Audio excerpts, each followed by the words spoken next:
Hello friends, ನಾವಿವತ್ತು Bengali special sweet ಆದಂತಹ ಚಂಪಾಕಲಿ ಸ್ವೀಟ್ನ ಹೇಗೆ ಮಾಡೋದು ಅಂತ ನೋಡ್ಕೊಳ್ಳೋಣ ಫ್ರೆಂಡ್ಸ್. ಇವಾಗ ಒಂದು ಪಾತ್ರೆಗೆ 1 ಕಪ್ಪಷ್ಟು ಶುಗರ್ ಹಾಕಬೇಕು. ಹಾಗೆ 2 ಕಪ್ಪಷ್ಟು ವಾಟರ್ನ ಹಾಕಿಬಿಟ್ಟು ಇದನ್ನು ಚೆನ್ನಾಗಿ ನಾವು ಬಾಯ್ಲ್ ಆಗೋಕ್ಕೆ ಇಟ್ಬಿಡೋಣ ಫ್ರೆಂಡ್ಸ್.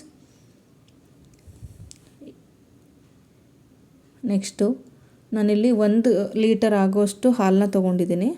ಇದಕ್ಕೆ ನೀರೇನು ಹಾಕಿಲ್ಲ ಫ್ರೆಂಡ್ಸ್, ಡೈರೆಕ್ಟ್ 1 ಲೀಟರ್ ತಿಕ್ಕಾಗಿರೋಂಥ ಹಾಲು ತೊಗೊಂಡಿದ್ದೀನಿ. ಸೊ ಇದು ಹಾಲು ತಿಕ್ಕಾಗಿದ್ದರೆ ಚೆನ್ನಾಗಿ ಬರುತ್ತೆ ಸ್ವೀಟು. ಸೊ ಇದನ್ನು ಚೆನ್ನಾಗಿ ಬಾಯ್ಲ್ ಮಾಡ್ಕೋಬೇಕು ಫ್ರೆಂಡ್ಸ್. ನಾವು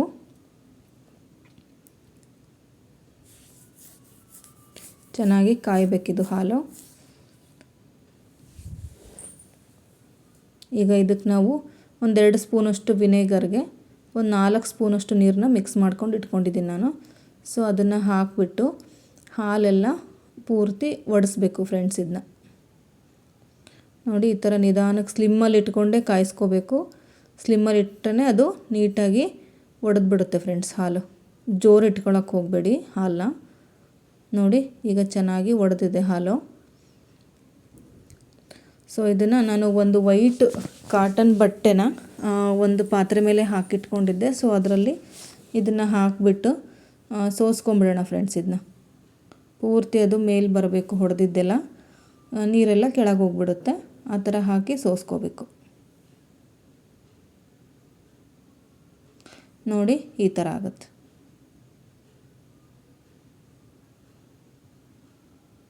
ಇದು ಮತ್ತು ಎಕ್ಸ್ಟ್ರಾ ಇರೋ ನೀರೆಲ್ಲ ತೆಗೆದುಬಿಡೋಣ ಫ್ರೆಂಡ್ಸ್. ಇದನ್ನ ನೋಡಿ, ಈ ಥರ ಹಿಂಡಿ ತೆಗೆದುಬಿಡಬೇಕು ಹಾಲೆಲ್ಲ, ನೀರೆಲ್ಲ. ಸೊ ಇದನ್ನು ಒಂದು ಪ್ಲೇಟ್ಗೆ ಟ್ರಾನ್ಸ್ಫರ್ ಮಾಡ್ಕೊಳ್ಳೋಣ. ನೋಡಿ, ಹಾಲು ಗಟ್ಟಿಯಾಗಿರೋದ್ರಿಂದ ನಮ್ಮ ಪನ್ನೀರು ಕೂಡ ಗಟ್ಟಿಯಾಗಿ ಬಂತು. ಸೊ ಇದು ಇವಾಗ ನೀಟಾಗಿ ಇದನ್ನ ಓಪನ್ ಮಾಡಿಕೊಂಡು ಇದನ್ನು ಚೆನ್ನಾಗಿ ಸ್ಮ್ಯಾಶ್ ಮಾಡ್ಕೋಬೇಕು ಫ್ರೆಂಡ್ಸ್, ಕೈಯಿಂದನೇ. ಸೊ ಈ ಥರ ಅಂಗೈ ಯೂಸ್ ಮಾಡಿಬಿಟ್ಟು ಸ್ಮ್ಯಾಶ್ ಮಾಡ್ಕೋಬೇಕು. ಇದು very very important process friends. ಇದು ಇಲ್ಲ ಅಂದರೆ ಅದು ಚೆನ್ನಾಗಿ ಕಟ್ಕೊಳ್ಳೋದಿಲ್ಲ. ನೋಡಿ, ಇದನ್ನು ಚೆನ್ನಾಗಿ ನಾದ್ಕೋಬೇಕು ಫ್ರೆಂಡ್ಸ್. ನೋಡಿ, ಈ ಥರ ಅದು ಫುಲ್ಲು ಸ್ಮೂತ್ ಆಗುತ್ತೆ ಫ್ರೆಂಡ್ಸ್. ಇದಕ್ಕೆ 1 ಸ್ಪೂನಷ್ಟು ಮೈದಾ ಆ್ಯಡ್ ಮಾಡೋಣ. ನೀವು ಬೇಕಿದ್ದರೆ ಕಾರ್ನ್ಫ್ಲೋರ್ನ ಆ್ಯಡ್ ಮಾಡ್ಕೋಬೋದು.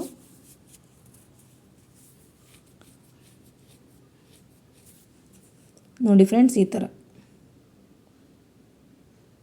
ಸ್ಮೂತ್ ಆಗೋ ತನಕನೂ ಅದನ್ನು ನೀಡ್ಲು ಮಾಡ್ಕೋಬೇಕು ಫ್ರೆಂಡ್ಸ್. ಈ ಥರ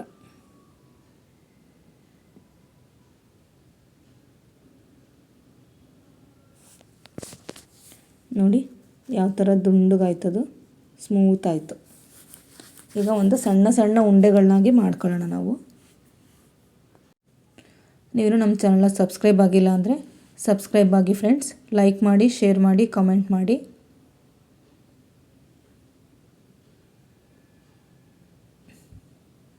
ನೋಡಿ, ಈ ಥರ ಚಿಕ್ಕ ಚಿಕ್ಕ ಉಂಡೆಗಳನ್ನಾಗಿ ಮಾಡಿಕೊಂಡು ಈ ಥರ ಶೇಪ್ ಕೊಡಬೇಕು. ಅದಕ್ಕೆ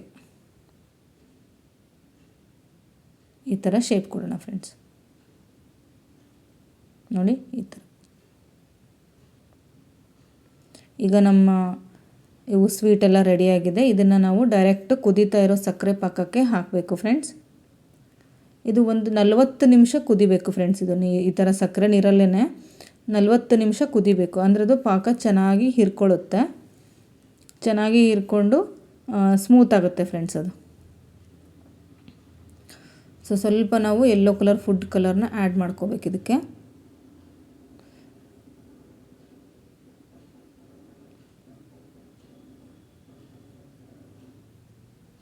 ಈಗ ನಾವು ಕೋವಾ ರೆಡಿ ಮಾಡ್ಕೊಳ್ಳೋಣ ಫ್ರೆಂಡ್ಸ್. ಸ್ವೀಟ್ ಕೋವಾನ ನಾನು ಮನೆಯಲ್ಲೇ ರೆಡಿ ಮಾಡ್ಕೊಂಡಿದ್ದೆ.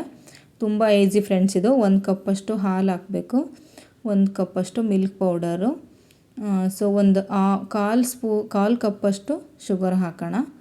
ಸೊ ಇದನ್ನು ಎಲ್ಲ ಚೆನ್ನಾಗಿ ಮಿಕ್ಸ್ ಮಾಡ್ಕೊಳ್ಳೋಣ ಫ್ರೆಂಡ್ಸ್. ನೋಡಿ, ಈ ಥರ ಚೆನ್ನಾಗಿ ಮಿಕ್ಸ್ ಮಾಡ್ಕೋಬೇಕು. ಇದು ಸ್ಲಿಮ್ಮಲ್ಲೇ ಇಟ್ಕೊಂಡು ಮಾಡ್ಕೊಳ್ಳಿ ಫ್ರೆಂಡ್ಸ್. ಅದು ಕುದೀತಾ ಚೆನ್ನಾಗಿ ಗಟ್ಟಿ ಆಗ್ತಾ ಬರುತ್ತದು. ಸ್ಲಿಮ್ಮಲ್ಲಿ ಇಟ್ಕೊಂಡೇ ಕುದಿಸ್ಕೋಬೇಕು ಇದನ್ನ. ನೋಡಿ ನಮ್ಮ ಕೋವಾ ಚೆನ್ನಾಗಿ ರೆಡಿಯಾಗಿದೆ. ನೋಡಿ ಫ್ರೆಂಡ್ಸ್, ಇದು ಡಬಲ್ ಸೈಜ್ ಆಗಿದೆ. ನಾನು 40 ನಿಮಿಷ ಇದನ್ನು ಬಾಯ್ಲ್ ಮಾಡಿದ್ದೀನಿ. ಸೊ ಡಬಲ್ ಸೈಜ್ ಆಗಿದೆ ಇದು. ಸೊ ಇದು ತಣ್ಣಗಾದ ಮೇಲೆ, ಫುಲ್ ಕೋಲ್ಡ್ ಆಗಬೇಕಿದು. ತಣ್ಣಗಾದಮೇಲೆ ನೋಡಿ ಎಷ್ಟು ಚೆನ್ನಾಗಿ ಜ್ಯೂಸಿಯಾಗಿ ಬಂದಿದೆ. ನೀವು ಬೇಕ್ರಿಯಲ್ಲೆಲ್ಲ ತರಕ್ಕೆ ಹೋದರೆ ಇದನ್ನ ಒಂದು ಪೀಸಿಗೆ 60ರಿಂದ 70 ರೂಪಾಯಿ ಹೇಳ್ತಾರೆ ಫ್ರೆಂಡ್ಸ್. ನೀವು ಇದನ್ನು ಆರಾಮಾಗಿ ಮನೆಯಲ್ಲೇ ಮಾಡ್ಕೋಬೋದು. ಮಕ್ಕಳು ತುಂಬ ಇಷ್ಟಪಟ್ಟು ತಿಂತಾರೆ. ಏನಾದರೂ ಪಾರ್ಟಿ ಇದ್ದರೆ, ಈ ಥರ ಬರ್ತ್ಡೇಗಳಿದ್ದರೆ ಮಾಡ್ಕೋಬೋದು ಫ್ರೆಂಡ್ಸ್ ಇದನ್ನ. ನೋಡಿ ಈಗ ನಾವು ಮಿಡಲ್ಲು ಸೊ ಕೋವಾನ ಫಿಲ್ ಮಾಡ್ತಾಯಿದ್ದೀನಿ. ಅದ್ರ ಮಿಡಲ್ ಒಂದು ಮೇಲೆ ಚೆರಿ ಇಟ್ಟರೆ ಮುಗೀತು ಫ್ರೆಂಡ್ಸ್ ನಮ್ಮ ಸ್ವೀಟು. ಸೊ ರೆಡಿಯಾಗಿದೆ. ಒಂದು ಸಲ ಟ್ರೈ ಮಾಡಿ ಫ್ರೆಂಡ್ಸ್. Thank you.